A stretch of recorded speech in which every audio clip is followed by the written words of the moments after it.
Hello students.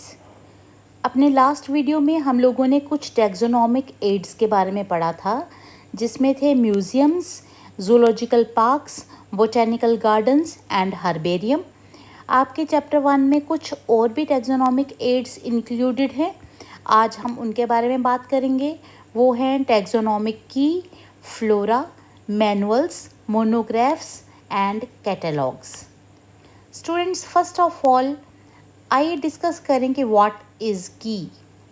की is another taxonomical aid used for identification of plants and animals based on their similarities and dissimilarities. Students, key भी एक taxonomical add ही है जो plants और animals को identify करने के लिए यूज़ किया जाता है based on their similarities and dissimilarities. जो सिमिलर होंगे उनको एक ग्रुप में रखेंगे, जो डिससिमिलर होंगे उनको डिफरेंट ग्रुप में रखेंगे। So it is a device used by biologist for identifying the unknown organisms. जिन ऑर्गेनिजम्स को अभी तक आइडेंटिफाई नहीं किया गया है, उनको आइडेंटिफाई करने के लिए की को यूज़ किया जाता है। Keys are generally analytical in nature. Analytical का मतलब होता है कि कीज़ लॉजिक पे बेस्ड होती हैं। ये ऐसे ही हम काम चलाऊ बात नहीं करते कि whether this plant is belonging to this family और नॉट। एनालिटिकल का मतलब होता है कि एक लॉजिक पे, एक ट्रुथ पे ये जो कीज़ जो हैं वो डिपेंड करती हैं। So keys are based on contrasting characters generally in a pair called couplet. Keys जो हैं वो एक पेयर ऑफ सेंटेंसेस पे बेस्ड होती हैं, जिसको बोलते हैं कपलेट। इस कपलेट में टू ऑपोजिट ऑप्शंस वाले दो सेंटेंसेस रखे जाते हैं और उसमें से फिर चॉइस बनाई जाती है कि किसको हमने एक्सेप्ट करना है और दूसरे को हमने रिजेक्ट करना है। और हर एक स्टेटमेंट जो उस कपलेट में, जो दो स्टेटमेंट्स थी, हर एक स्टेटमेंट को बोलते हैं लीड। इंडिविजुअली हम बोलेंगे उनको लीड और दोनों को कंबाइन करके बोलेंगे couplet. Separate keys are required for each taxonomic category like family, genus, species, etc. हर एक कैटेगरी के लिए सेपरेट कीज़ की रिक्वायरमेंट होती है। स्टूडेंट्स, ये की फर्स्ट एग्जांपल है कि अगर हम फॉर एग्जांपल आपके पास 4 टाइप्स की कैंडीज़ हैं, लाइक टॉफ़ीज़ हैं, तो आपने उनको कैसे डिफरेंट ग्रुप्स में उनको डिवाइड करना है, आपने उनको कैसे आइडेंटिफाई करना है। तो सबसे पहले आपने कैंडीज़ के 2 ग्रुप्स बनाए। एक ग्रुप में रखा हार्ड वालों को और दूसरों को रखा सॉफ्ट वालों को। अब आपने एक को एक्सेप्ट करना है, हार्ड वालों को अगर एक्सेप्ट किया तो सॉफ्ट वालों को सपोज रिजेक्ट किया। अब आपने हार्ड वालों में फिर से 2 स्टेटमेंट्स दी कि which are round ones and which are not round.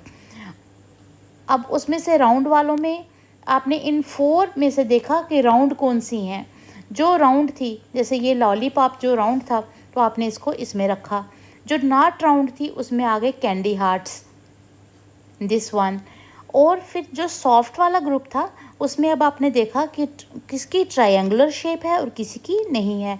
जिनकी ट्रायंगुलर शेप थी उनको आपने, वो थे कैंडी कॉर्न्स, और जो नहीं थे वो थे गमी बियर्स। इस तरह से आपने 4 टाइप्स की कैंडीज़ को आपने अलग अलग आइडेंटिफाई किया और उनको ग्रुपिंग की। और इस तरीके से अगर आपने अपने ट्रेडिशनल वे से देखना है कि टैक्सोनॉमिक की क्या होती है, तो उसमें हम क्या करते हैं कि हार्ड और सॉफ्ट के 2 ग्रुप्स बनाते हैं। ये हो गया कपलेट। कपलेट में से आपने फाइंड आउट किया कि if the candy is hard then go to step 2। अब आपने स्टेप 2 पे चले जाना है और स्टेप 2 पे जाके आपने देखना है कि whether the candy is round और not round. If the candy is round, you find that it is lollipop, and if it is not, then it is candy heart. अब सेकंड में जो आपने सॉफ्ट वाला ग्रुप था, वो option देता है कि आपने जाना है कौन से स्टेप पे, स्टेप नंबर 3 पे। और स्टेप नंबर 3 में 2 ऑप्शंस हैं, triangle and not triangle.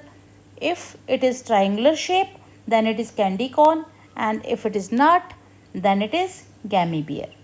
I think अब आपको अच्छे से समझ आया होगा कि ट्रेडिशनल टैक्सोनॉमिक की में कैसे स्टेप्स होते हैं और कैसे कपलेट में से हम डिसाइड करते हैं कि one is how to accept one sentence and reject other one.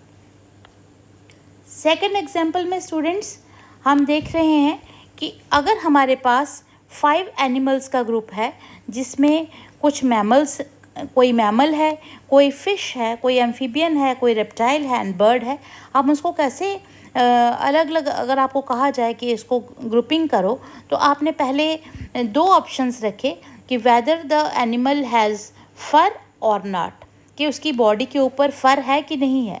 अगर उसकी बॉडी के ऊपर फर है then it belongs to mammals, तो वो हो गया रैबिट। अब जो बाकी रेस्ट ऑफ द 4 बचे उनको आपने फिर से 2 ऑप्शंस देने हैं, whether the body is covered with feathers or not.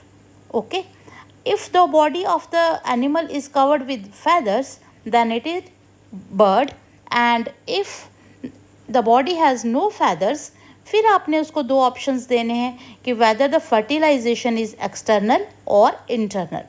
अगर तो इंटरनल फर्टिलाइजेशन है then that animal is reptile, और अगर एक्सटर्नल फर्टिलाइजेशन है फिर 2 ऑप्शंस आ जाते हैं कि gills are present in adult और no gills are present in the adult. अगर गिल्स प्रेजेंट हैं तो वो हो गया फिश, अगर गिल्स नहीं हैं देन दैट इज़ एम्फीबियन। इस तरह से हम इनको अलग अलग ग्रुप्स में डिवाइड करेंगे। और ट्रेडिशनल की में भी सिमिलरली आप देखेंगे, डज इट हैव अ फर। अगर आपने देखा कि उसकी बॉडी पे फर है कि नहीं है, अगर फर नहीं है नो, तो गो टू 2, अब आपने कहाँ चले जाना है, सेकंड स्टेप पे। और अगर फर है, अगर येस है तो वो हो गया rabbit. Does it have feathers, अब सेकंड स्टेप आ गया। अगर तो आपका आंसर आया नो देन गो टू 3, और अगर आपका आंसर आया yes then it is a bird. और अगर आपका नो आया था, अब आपने कहाँ जाना है, स्टेप नंबर 3 पे।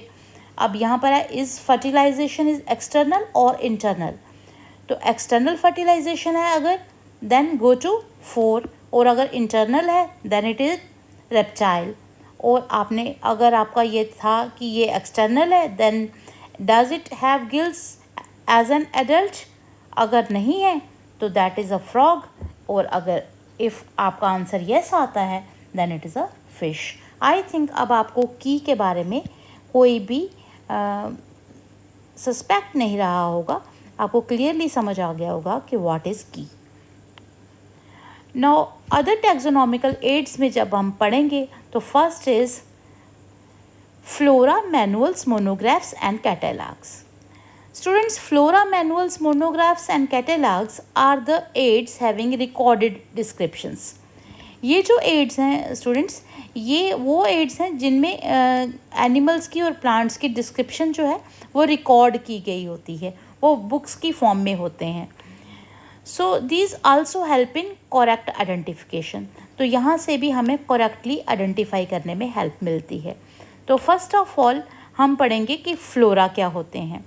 Flora is the account of habitat and distribution of plants occurring in a particular area.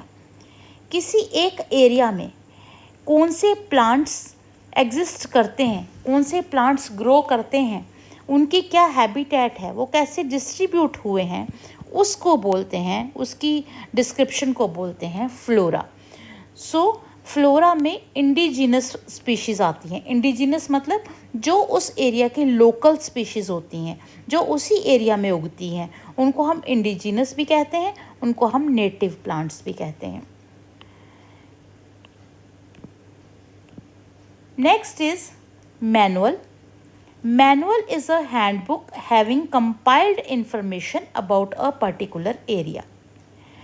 Manual एक ऐसी बुक होती है जिसमें एक पर्टिकुलर एरिया में जितने भी प्लांट्स और एनिमल्स होंगे, उनकी फैमिलीज़, उनके जीनस, उनकी स्पीशीज़ और उनको आइडेंटिफाई करने के लिए कीज़, उनको सबको कलेक्टिवली कंपाइल करके एक बुक की फॉर्म में लिखा होता है जिसको कहते हैं manual. Next is Monograph. Students, monograph contains systematic study of a particular taxonomic group.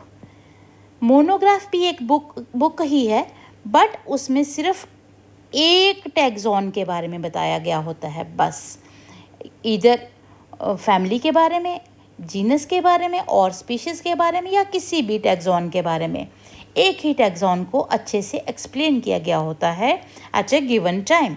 So it is a comprehensive treatment of a taxon.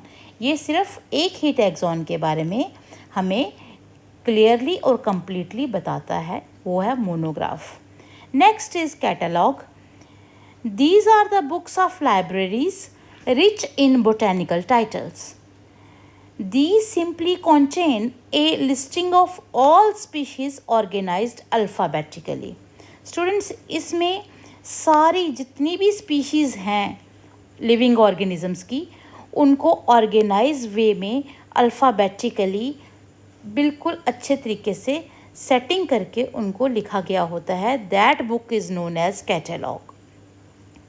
So catalogs hold essential information on names and distribution of over 1.9 million species. आपको पता ही है कि about 1.8 to 1.9 million species हैं living organisms की. उनके क्या names हैं, वो कहाँ कहाँ पर डिस्ट्रीब्यूट हुई हैं ऑल ओवर द वर्ल्ड, उनको कैटलॉग में अच्छे से डिस्क्राइब किया गया होता है.